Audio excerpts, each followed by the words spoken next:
नांदगाव खंडेश्वर येथे खरेदी विक्री कार्यालयाच्या कर्मचाऱ्यांनी आज आपल्या विविध मागण्यासंदर्भात काम बंद आंदोलन छेडले आहे। हे आंदोलन राज्यभर होत असून याचाच एक भाग म्हणून हे आंदोलन करण्यात आले।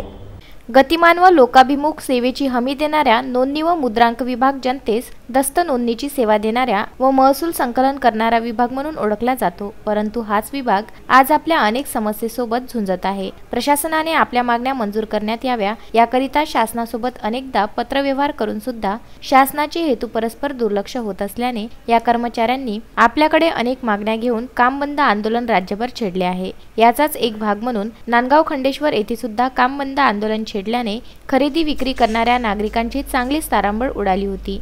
काम बंद असल्याने नांदगाव खंडेश्वर सब रजिस्टर कार्यालय बंद ठेवण्यात आले होते।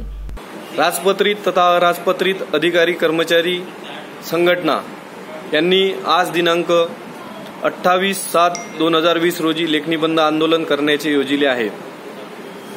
शासनाकडे आमच्या खालील प्रमुख मागण्या आहेत। बरेच वर्षापासून विभागातील पदोन्नत्या प्रलंबित आहेत। त्या पदोन्नत्या ज्या आहेत त्या तात्काळ प्रभावाने करण्यात याव्यात। कोविड योद्ध्यांना जसे 50 लाखाचे विमा कवच देण्यात आलेले आहे, त्याच धर्तीवर मुद्रांक नोंदणी विभागातील अधिकारी कर्मचारी व कर्मचाऱ्यांना सर्वांना 50 लाखाचे विमा कवच देण्यात यावे। तसेच कोरोनाचा प्रादुर्भाव संसर्ग टाळण्याच्या दृष्टीने सर्व सोयी सुविधा पुरविण्यात याव्या।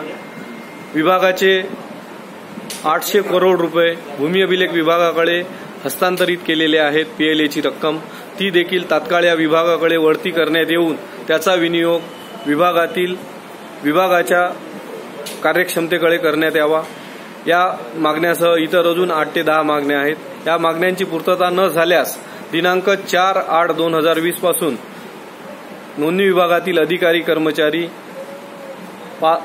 बेमुदत लेखणी बंद आंदोलन पुकारतील। उत्तम ब्राह्मणवाडे, विदर्भ न्यूज, नांदगाव खंडेश्वर।